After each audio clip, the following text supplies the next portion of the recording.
My name is Ekaterini Mitsiou. I am a Byzantinist, and my main focus of research lies on the late Byzantine period, especially the 3 last centuries of the Byzantine Empire.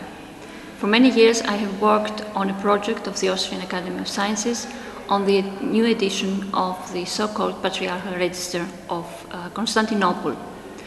Today, I'm going to speak about this unique source for the late Byzantine period. Actually, it covers the period between 1315 to 1402. That means it covers a period of around 1 century. When I say the Patriarchal Register of the Constantinople, I refer to 2 manuscripts, Vitoponensis Historicus Graecus 47 and Vitoponensis Historicus Graecus 48. The 2 manuscripts include the patriarchal and synodical decision of the Endymusa Synodos in Constantinople. The uniqueness of this source lies on the fact that it provides information for aspects otherwise unknown from the historical sources of the period, like Nikiforos Grigoras, John Katacousinos, and other historical sources.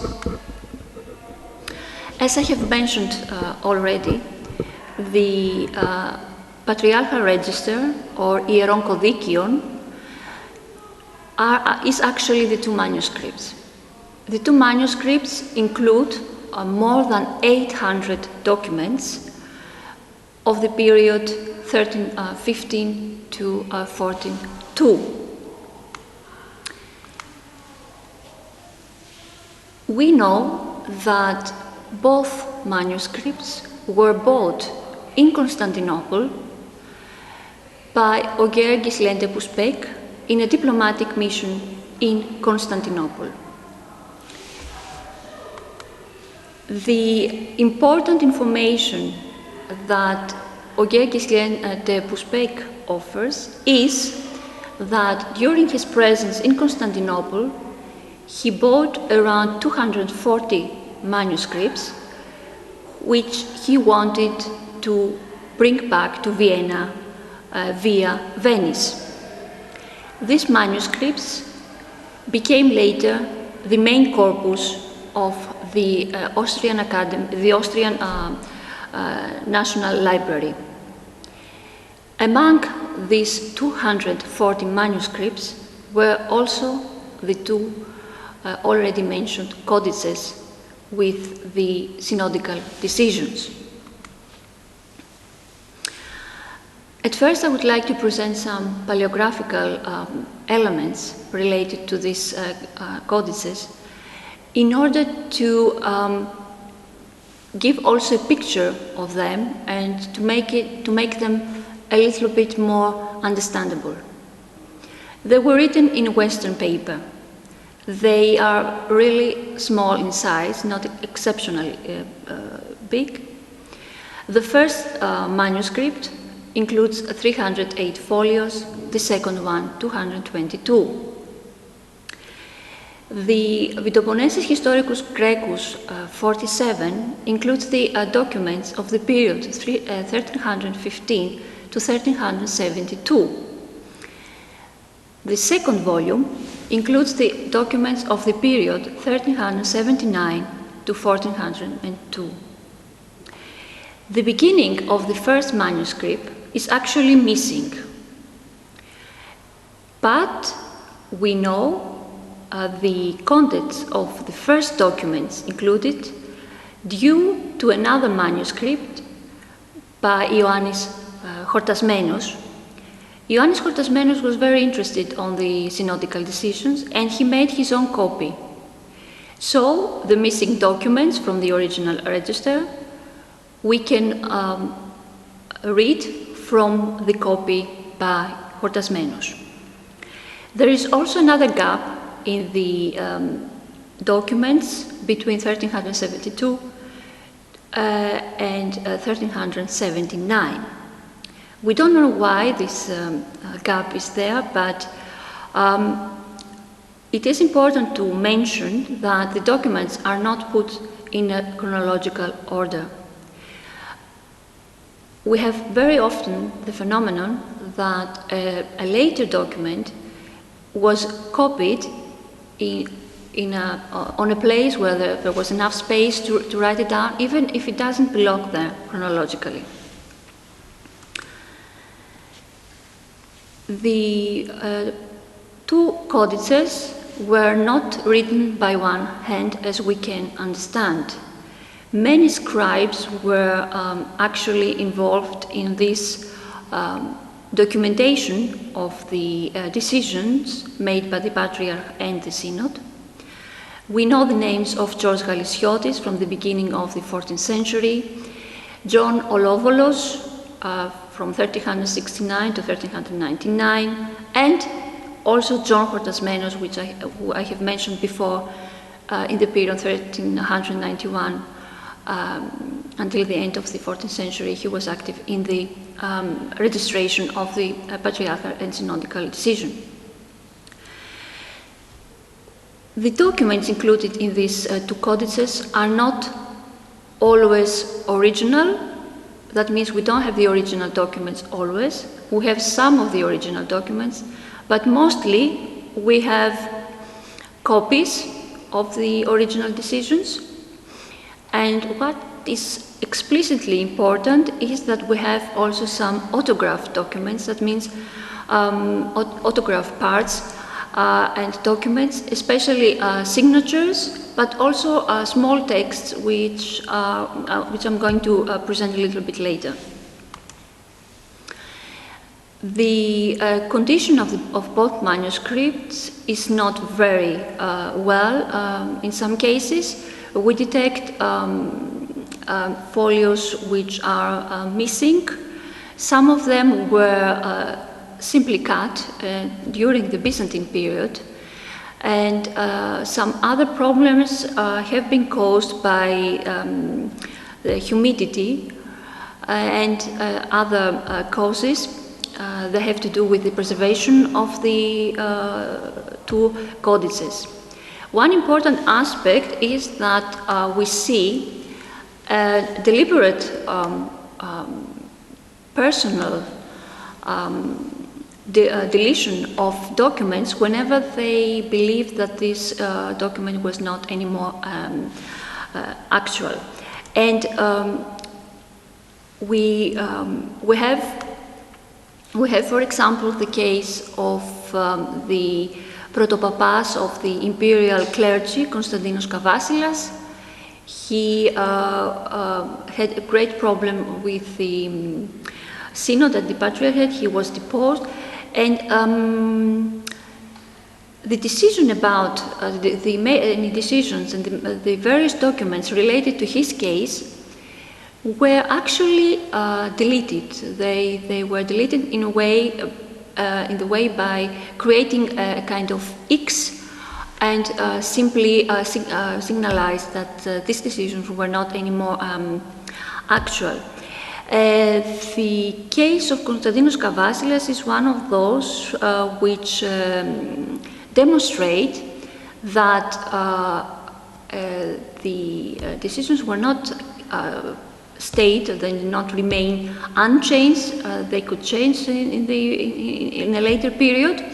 In the case of Kavasilas, the main point was that he had some influential friends, and he was able to be reinstalled in his duties as protopapas due to imperial intervention.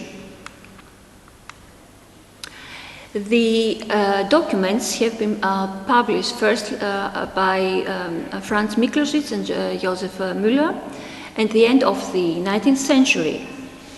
The edition is a very helpful one because it was the first time that we had access, that the scholars had access to the material of these two manuscripts. And unfortunately, it's not a critical edition. That means we do not see in this first edition any critical remarks on the text and on the lacuna the text may have.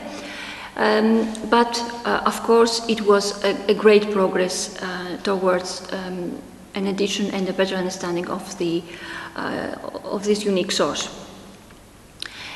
Further studies on the Patriarchal Register were written by Jean Darouzet and in many studies, for example, Le Registre Synodal du Patriarcat Byzantin au IVe siècle, and the various volumes with the title Le Registre des Actes du Patriarcat de Constantinople, where he worked on writing small notices on the decisions of the patriarchs in the later Byzantine period, and the main source for the 14th century is the Patriarchal Register. The new edition started under Professor Herbert Hunger and Odo Kresten in Vienna, and in this project were included many Byzantine scholars and also historians of the law, and many other people have worked on the preparation of the first volumes. At the same time, further publications were made in order to make some issues arising from this unique source. And they were included in publications like the Studien zu Patriarchatsregister von Constantinople and special editions for a wider public as well. The new edition will include 8 volumes. Until now we have published 3 volumes. The 4th volume is already in preparation. The 5th volume is almost ready. So until now, the published documents cover the period 1315 to 1363. The period under preparation covers the years 1364 to 1390, almost these years.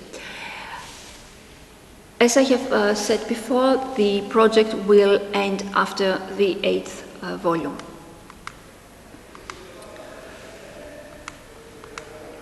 This is a critical edition. That means that we take into consideration various aspects related to the philological questions. At the same time, we try to give the sources and to mention the documents mentioned inside the document itself. And whenever it is an autogram, we try to follow the diplomatic edition. The importance of the Patriarchal Register lies firstly on the fact that it's a unique source about the ecclesiastical history of late Byzantium. We are very well informed about the metropolitan sees, the bishoprics, but also for the way the synod decided and acted. In many cases, we can read about the way they thought about a topic, about an issue arising from a specific case. And this is something that we miss for previous periods.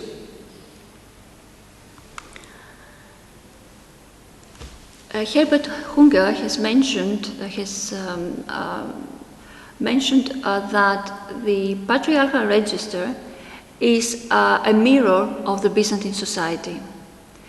And actually, he's absolutely right, because it's not only the ecclesiastical history, which I have mentioned before, which is represented in these documents, but most of the information we have about the society and even economy of the Byzantine capital in the 14th century derives from the patriarchal register.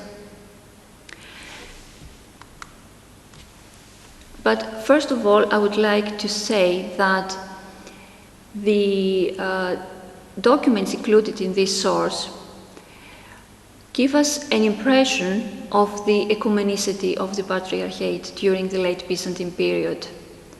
The political power may have been in decline. The patriarchal power, however, seems to rise. And the patriarch still is an ecumenical patriarch, and he has a great area of influence, whereas the emperor is of reduced power.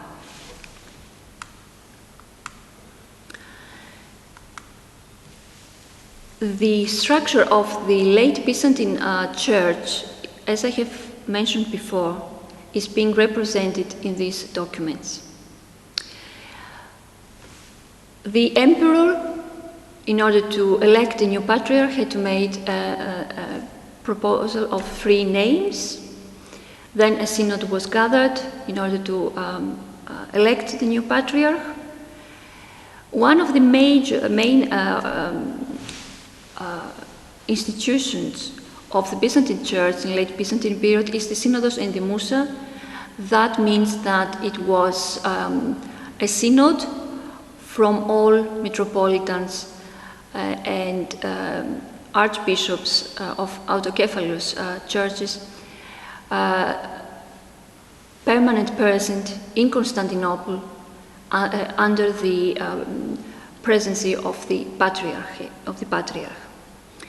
At the same time, the documents mention very often members of the patriarchal clergy, who have an active role, who have sometimes very important role during the various gatherings of the synodos.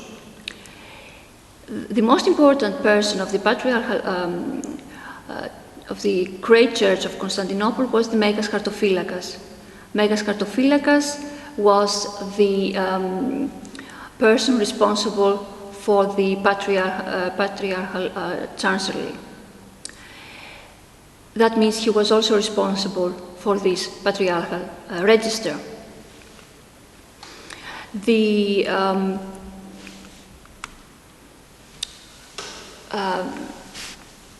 one important document, among others, which I would like to present, is the Homologia, the Confession of Faith of the Patriarch Antonios IV, dated in January 1389.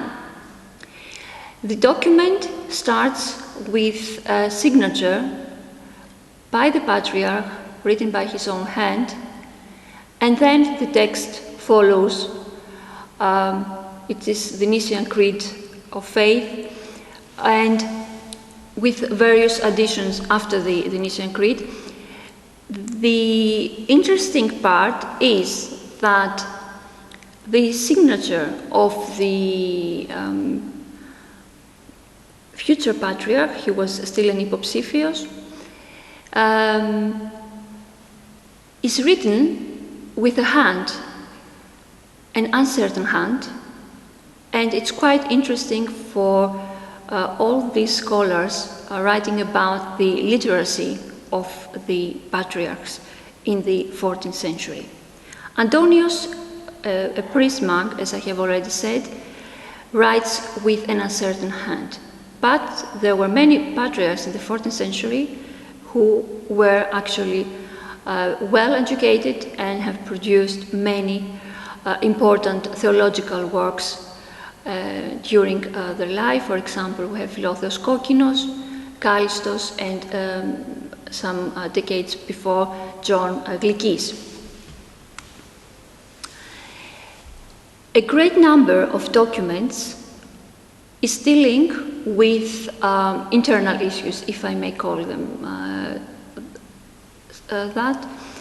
They have to do with issues of metathesis, of transferring a bishop to a metropolis, with issues of epidosis, which I'm going to explain later on. For example, for the metathesis, for the transfer, we have the case of the Bishop Mattheos of Pimaminoon, who was transferred to the metropolitan see of Andrianoupolis. The problems which the Ottoman expansion brought in the 14th century had an impact also to the church life. Many metropolitans and bishops could not go to the see and visit the Christians there, so they had to find another way to survive in a way, and the church tried to find a solution to this problem. The metathesis and the epidosis were two methods for that. At the same time, they meant, in many cases, that these persons who were transferred or they were katepidosing metropolitans were receiving a better place to live and to act. Some other cases, very, very interesting, are those which are related to internal quarrels between local or close located metropolitans and bishops, as the one between Ephesus and Pyrgion, today Pyrgi near Ephesus. Pyrgion became at some point a metropolis. Later, this caused many problems with Ephesus, because Ephesus was very close as well, and a significant number of documents is dealing with this quarrel between the two sees, and the quarrel kept on until the end of the 14th century.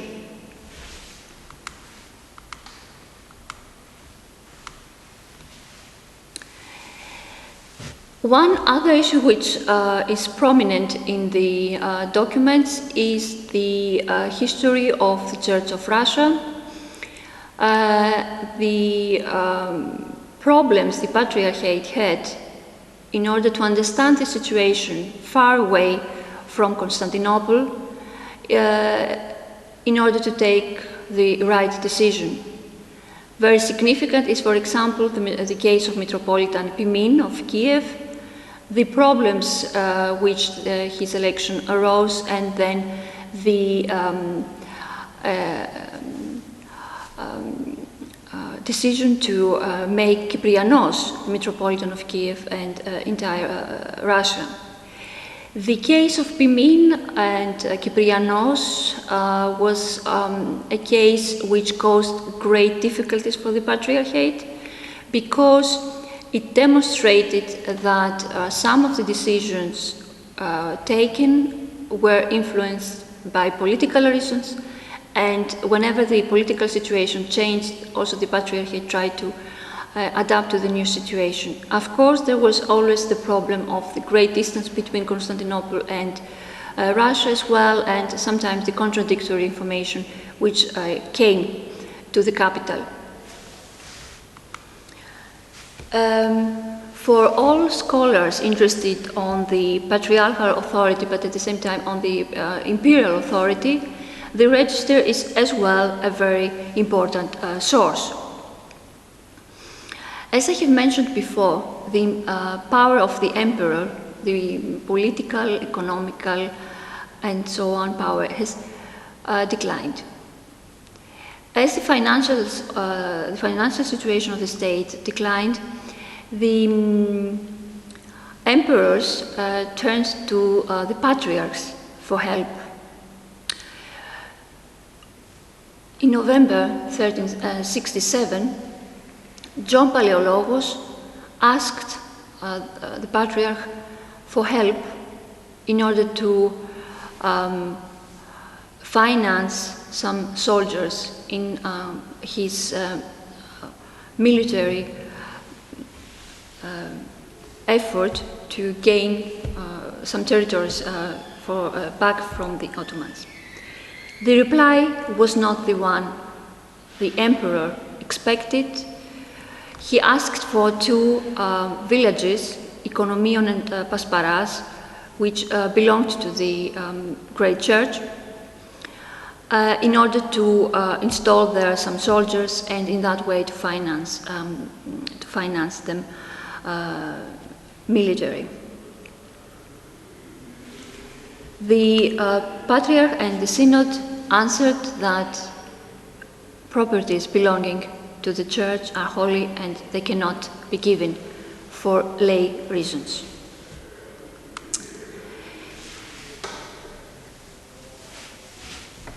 Emperor and Patriarch are very well represented in the well-known letter of Antonius IV to the great Duke of Moscow, Basil, dated in 1393. When Basil rejected and actually did not want to mention the name of the emperor, the Patriarch replied that we do have an emperor and we do have the synod and we do have all that, it has been there for a long time. And he, in a way, he defended the imperial power to a foreign ruler. The Patriarchal Register, the documents of the Patriarchal Register include very important information about the finances of the Patriarchate. We can see that there was a special official, the Megas Economus of the Great Church, responsible for the income of the Patriarchate, but at the same time there was a so-called Kalogeros responsible especially for the patriarchal kelion, a kind of personal, private kind of how can I say it? Treasury, a private treasury of the Patriarch. And there was an interaction between the two of them, but they tried to keep a clear line dividing the both income sources. The income of the Patriarchate derives from land properties and some other some buildings they may have, and in that way they financed the Patriarchate. Some of the income came directly to the Patriarchikon Kelio, to this patriarchal treasury, and they were managed by the Kalogeros, as I have mentioned before. The financial decline of the Byzantine Empire has not left the Patriarchate aside. That means that also the Patriarchate had to face some various and great problems with its finances. And we see some documents where some loans were made by the Patriarch by individuals living in Constantinople or other persons who have a kind of relation to the Patriarchate. And it is mentioned in the documents that the sorrow, as it's been mentioned in that, and the various difficulties had led the Patriarch to make a loan by specific persons, giving some guarantees, of course, for the return of the money. But the problem seems to have started very early. Even in 1324, we hear of the support of 33 bishoprics given to the Patriarchate Most of the money had to come from Monemvasia, which supplied 1/3 of the money needed by the Patriarchate at about this time.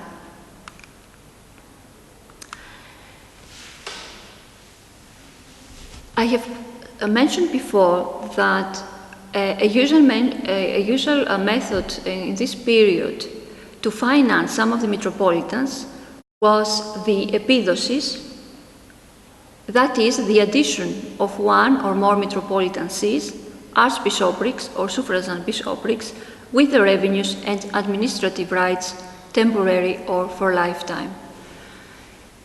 Another way was the metathesis, the relocation to another bishopric of the same or higher rank. And I have given you already an example of this metathesis.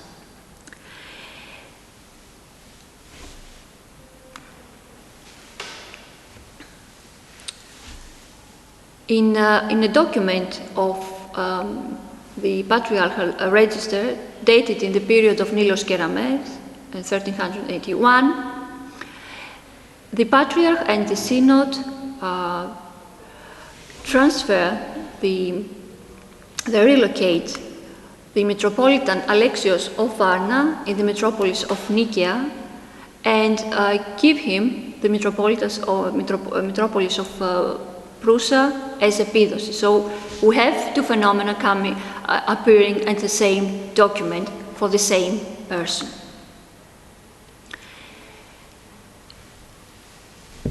But it's not only the metropolitans or the bishops appearing in the Patriarchal Register.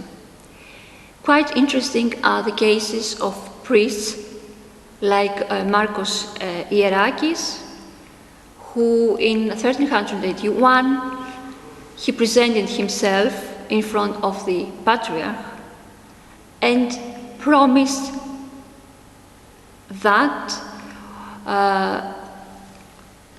he will try not to have any misconduct from now on. This kind of documents, these promises of priests or monks, are many, and they were made in front of the Patriarch and not in front of the Synod in most of the cases. So, what is interesting in these promises is that they give us an insight of the difficulties many priests, not only the metropolitans who I've mentioned before, but also priests had in their everyday life had. And Marcos Ierakis is one of these priests. He signs with his own hand this promise. Another priest, John Strategis, promised in front of the Patriarch that if he would be found to have been gone to Galatas, to Per, on the other side of Constantinople, or if he would be found to have spoken to the priest John Skyzanos, he will lose his position as priest. Well, this is a very interesting case because we do not know why it was so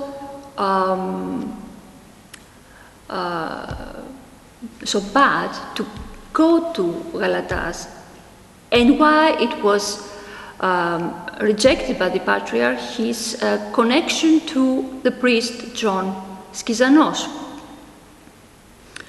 But it seems that it was something that was related to the to some movements, perhaps against the emperor or the officials of the church. We cannot really know, but it's really interesting that a priest who had some contacts in Galata, would have been accused, and then he had to give this promise in front of the Patriarch. He signs as well by his own hand the document.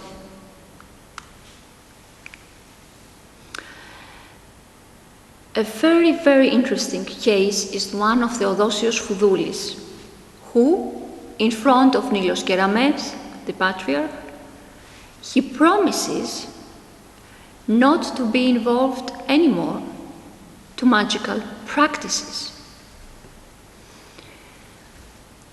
And he also promises not to help anybody else or to give advice to somebody with his knowledge of magic.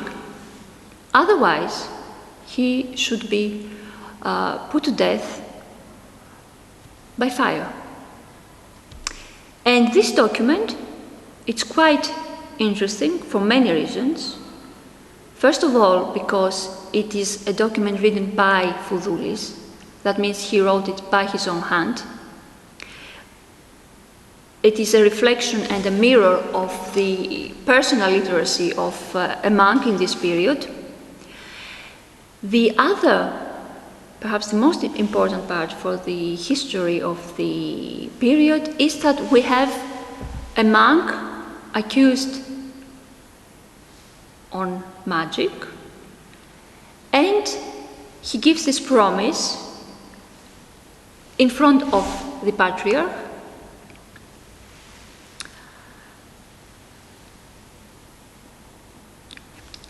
And what we see is that he belongs to to some kind of group or group of people which appear in the 14th century. That means that we have many documents, or at least some documents, which address exactly the topic of magic. Theodosios Foudoulis seems to have been a person who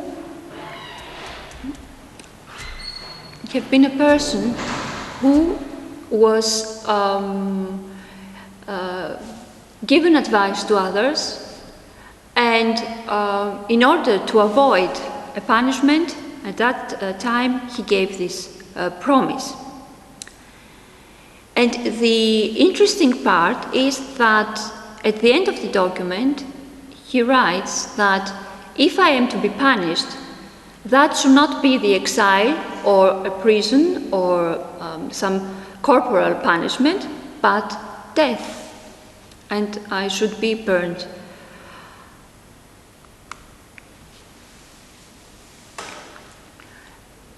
Foudoulis, as I have mentioned before, is one of many other persons mentioned in the documents. One of them was a woman with the name Amarantina. She was also accused of magic, but the Patriarch was very reluctant to give a very strict punishment.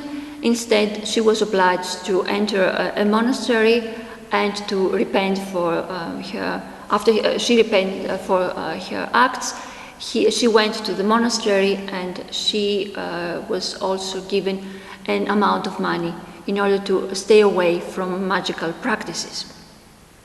Let me now return to the political situation of the period. As I have mentioned before, we have very often an image of the situation in Asia Minor during the Ottoman expansion. A quite interesting document is the one referring to the citizens of Nicaea. We learn that many Christians, under the fear of the punishment and of the difficulties they had to face, they turned to Islam, and they had second thoughts, and they wrote to the Patriarch, and they asked for advice. The Patriarch replied that if they repent, they can be readmitted to the Christian community. So we see a reluctance of the Patriarch to be strict and to reject such a return to the Christian faith for those who may wanted to do so. Generally, the decline is being represented in the documents with words like the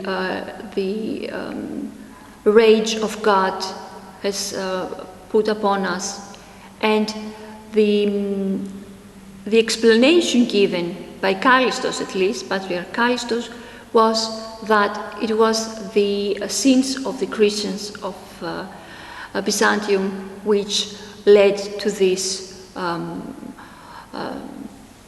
disaster, to this phthora and catastrophe of the Byzantine power. Let me now return to the to everyday people who are present in the patriarchal register. A significant number of documents are the confessions of faith,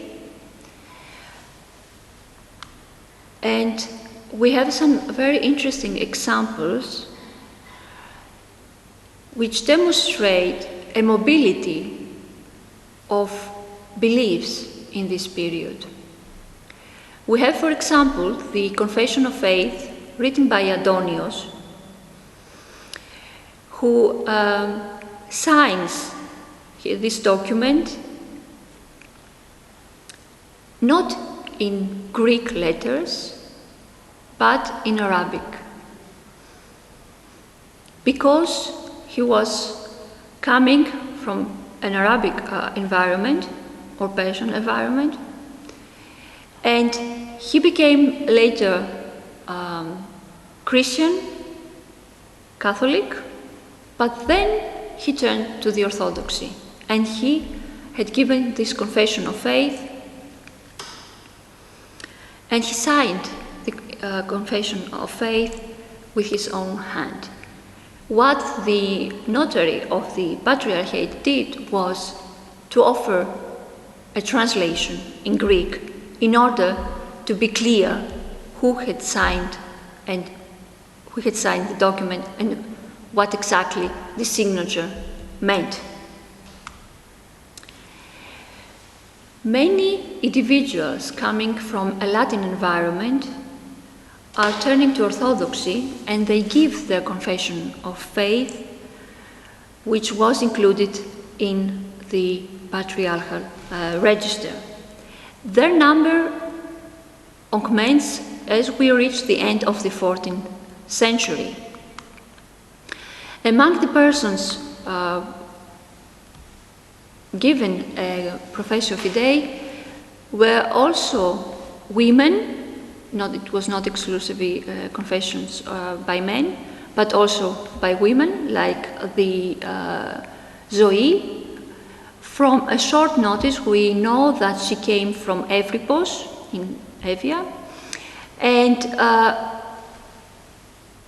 she became also Orthodox. Unfortunately, the problem is that we do not know the reasons for this conversion.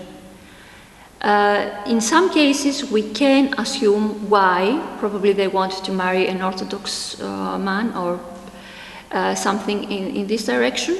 Sometimes we have persons we know from other sources, so they were politically motivated. But in many cases, we have no idea why these persons converted. A possible reason may have been economic one. That means they had a kind of transactional connections with Orthodox Christians in Constantinople, and they wanted to have a better linkage to the internal markets, but we, as I have said before, we have no clear indication in many cases about the reasons behind these confessions. The contents of these confessions is very different. That means we normally have the creed of faith, the Nicene creed of faith, but then some additions were made. Other dogmatic points were added, and they were mentioned explicitly. That means that this person, coming from a Latin environment, from the Catholic Church, they had to reject beliefs and practices of the Latins. And this is mentioned explicitly in the text, and this gives also material for the dogmatic, for the discussion about the dogmatic differences between Byzantium and the Latin West. And we have to say that from the 12th, but especially from the 13th century on, we have many works in Byzantium where both sides try to defend their position in relation to the Holy Spirit, the practices with the azima or not. So these discussions have penetrated also the confessions of these individuals. In one very interesting case, we have Philippos Lomelin, who was of Latin origin, as his name denotes, but he wrote the Confession of Faith by his own hand, in Greek, with mistakes and with a clear indication that he was somebody who spoke Greek, but probably was not very well acquainted with writing correctly and without mistakes Greek.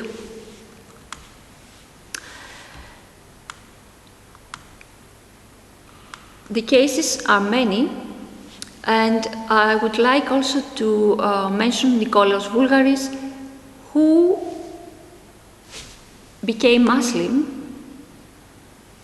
but then he wanted to return back to the Christian faith, and he gave as well his confession. So we hear about this mobility of faith of individuals in the 14th century in a period of crisis, where people may have been obliged to change their beliefs, but then they try to come back to the original faith of them, or they turn to another church in order to have a better life, or even a life. A significant number of documents is related to issues of marriage and engagement. And what is important for all the persons, for the cases of marriage mentioned in the documents, is that they tried to be sure that the persons who got married was of appropriate age. That means the boys were 14 years old and the girls 12. In order to do so, and especially in the 14th century, we see that they had to take a vula, a specific document, given by the Hartophylax in order to proceed to a marriage. However, many cases demonstrate that some priests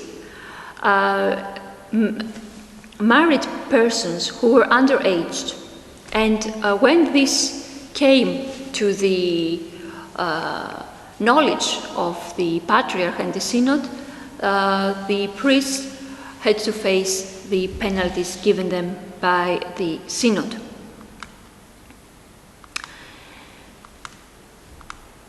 The importance of the documents, especially for the second half of the 14th century, lies on the fact that they reflect a change in the economical life of the Byzantine elite in this period.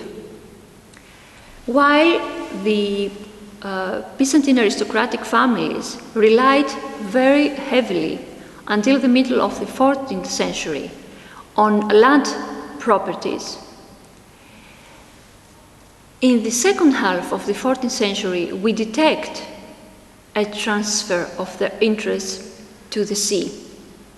That means that after having lost landed properties in Asia Minor or in other areas conquered by the Ottomans, they were forced to find other ways of financing their life, and they turned to trade, although previously it was something that it was not it was not widely accepted for elite groups. A vivid image of Constantinople's mercantile life derives as well, giving us a vivid impression of people working as carpenters, as merchants, as bakers, as every known trade and in every capacity we may imagine.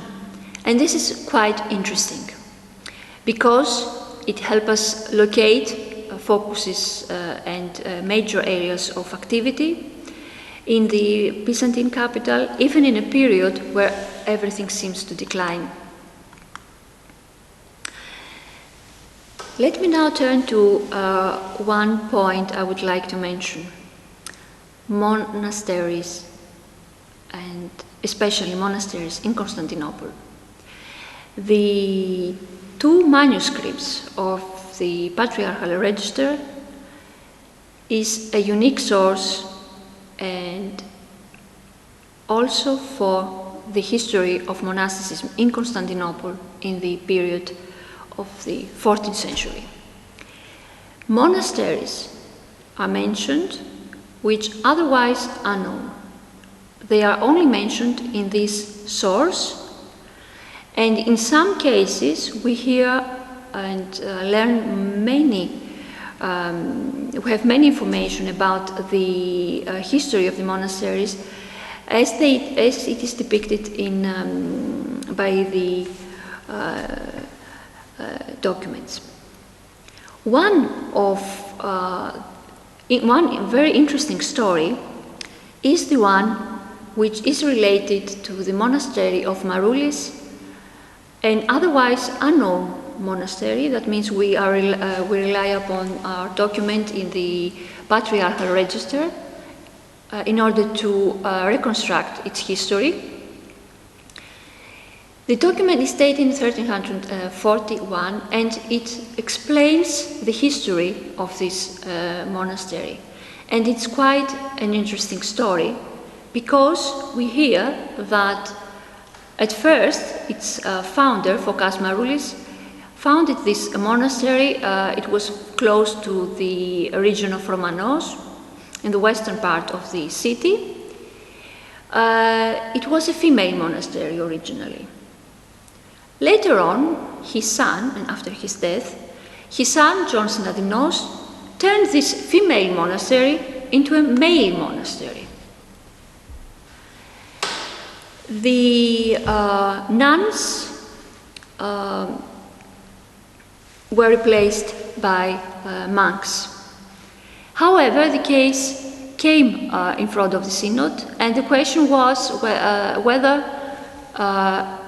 it was at first correct to transform a female monastery to a male monastery, and the other way around. The synod found that to be uncanonical. That's why they decided that the monastery should be once more given to the nuns, and with all the properties and privileges the monastery had. As I have said already, the documents reflect also on issues of internal and dogmatic controversies of the Byzantine Empire.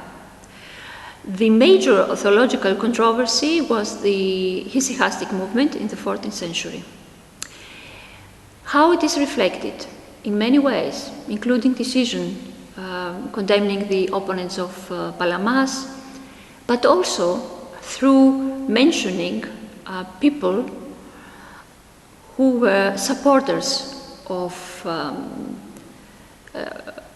the opposite party, and for that reason they had to leave a specific monastery. For example, the nun and abbess of Kir David in Philadelphia in Asia Minor, the nun Angelina Senacherina, was removed from the monastery under the suspicion that she was involved in the anti-hesychastic movement. She was not representing the official position of the church.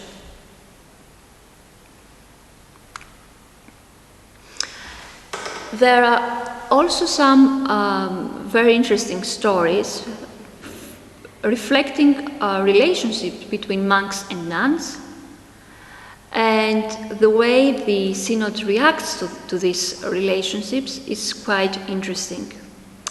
We hear, for example, that the monk Maximus, this is also a promise, the monk Maximus promises in front of the Patriarch that he will not have any relation anymore, any contact to a specific woman. The name is not given. And if he should do such a thing, then he had to be, he has to lose his adelphaton, kind of subsidies for individuals deriving from monasteries.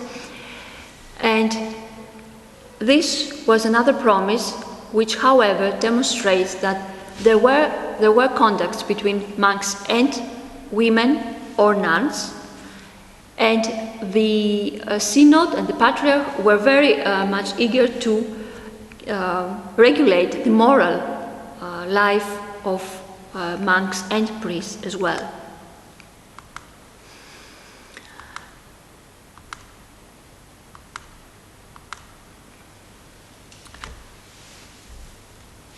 Let me now return to the topic of magic. A very interesting case is the one of May 1371. We hear of specific physicians like Syropoulos. Now we don't have a monk, we have a physician, Syropoulos, who is accused of magic. And he's not the only one, there were other persons as well. But let me give you an interesting detail that a client of this doctor, of this physician, was a priest monk who had left a nun pregnant, and when this happened, he turned to Syropoulos in order to get some medicine and have the child aborted. And finally, and I would like to close my presentation on the patriarchal register, let me mention a woman with the name Jurakina. She had in possession a house, but unfortunately she lost her mind, and the patriarch took over and defended her rights.